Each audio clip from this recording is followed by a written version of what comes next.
अभी आपने शायद एक आध स्तर पे देखा होगा कि किसी व्यक्ति के पीछे भागे बहुत दूर तक, दुर्भाग्य से उसने हाँ कर दी। आप सोचेंगे दुर्भाग्य से क्यों हाँ कर दी? हाँ तो सौभाग्य से होती है, कई बार दुर्भाग्य से होती है। कभी कभी किसी व्यक्ति का ना मिलना बेहतर होता है, क्योंकि दरअसल वो आपके लिए है नहीं, ना आप उसके लिए हैं, सूटेबल नहीं है। पर एक दौर में आप उसके दीवाने बने बने घूम रहे थे, किसी वजह से चेहरे का सौंदर्य देखा, आपको लगा इससे बड़ा सत्य क्या है ब्रह्मांड में, यही ब्रह्मांड का अंतिम सत्य है। इतना सुंदर चेहरा भगवान ने किसके लिए बनाया है? मेरे लिए बनाया है। और इस चक्कर में आप सुबह से रात तक पतंगे की तरह आगे पीछे दौड़ रहे हैं। अच्छा तो ये है कि वो कह दे कि भाई मेरे पास फुर्सत नहीं है, मुझे पढ़ाई करनी है और आप चुपचाप पढ़ाई कर लीजिए। पर किसी किसी दुर्भाग्य होता है, हाँ हो जाती है। और हाँ होना तो ठीक है। हिंदी साहित्य में बहुत रोचक कुछ लोगों ने उपन्यास लिखे। एक लेखक ने कहा, देखिए आप हिंदी फिल्में देखेंगे, हिंदी की फिल्में आमतौर पर स्ट्रगल क्या है कि जो नायक है, हीरो है, वो हीरोइन को प्राप्त करना चाहता है और विलन के तौर पे आमतौर पे हीरोइन के पिता और भाई ही रहते हैं। कभी कभी कोई थर्ड पर्सन भी होता है जो प्रेम त्रिकोण का तीसरा कोण बनना चाह रहा है, ऐसा भी होता है। कभी कभी भाई या पिता वो नाराज हैं, ऐसा होता है। और पूरी स्ट्रगल ये है कि कैसे वो उनको कन्विंस करे। अगर फिल्म इमोशनल है तो वो अपनी होने वाली पत्नी के पिता को कन्विंस करने के लिए गांव में जाएगा, खेत में रहेगा, साथ में काम करेगा सारे, और फिर वो कौन सी फिल्म थी? रमैया बस्ता भैया। ये तो मैंने देखी नहीं, मैं तो दिल वाले फीलिंग से बोल रहा था। DDLJ देखी आप लोगों ने? वही है ना, इसमें शाहरुख खान, काजोल, अमरीश पुरी। हाँ, उसमें पूरी ताकत लगाई है कि मैं किसी तरह से इसके पापा की सहमति बना लूं, उसके बाद विवाह करूं, और उसने बना भी ली।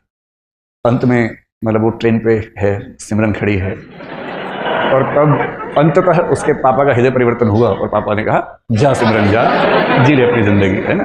इससे क्या होता है, इमोशंस बहुत हमारे ओवर पावर करते हैं कि परिवार भी बच गया, रिश्ता भी बच गया। इससे अच्छा क्या है? विन विन है, परिवार भी रिश्ता भी। लेकिन ऐसे पापा फिल्मों में ज्यादा होते हैं, ऐसे पापा समाज में कम है। समाज में पापा बोलते हैं आ सिमरन आ, घर के अंदर बैठे शांति से, ड्रामा मत कर ज्यादा।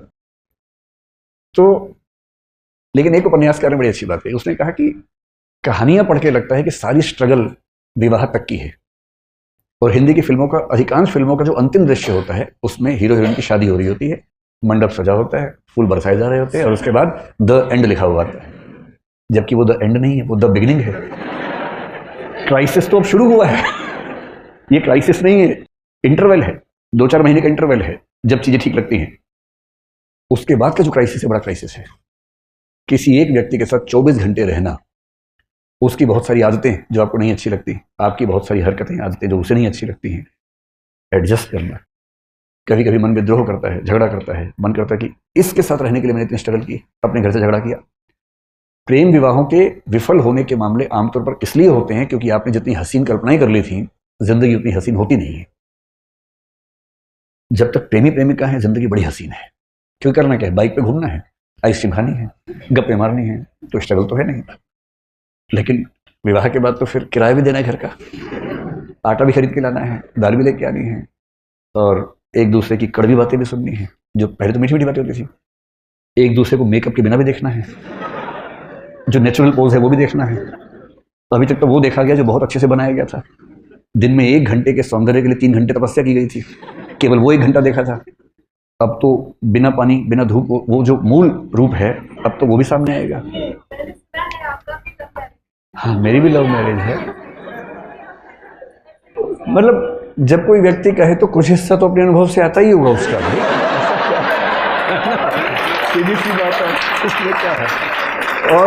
और मैं कभी ये नहीं कहता कि मैं बहुत अजूबा हूं। जैसे आप हैं वैसे मैं हूं, आपसे थोड़ा सा बड़ा हूं, इसलिए अनुभव थोड़े से पहले हो गए, इतना ही अंतर है ना। तो सबके साथ ही हूं मैं।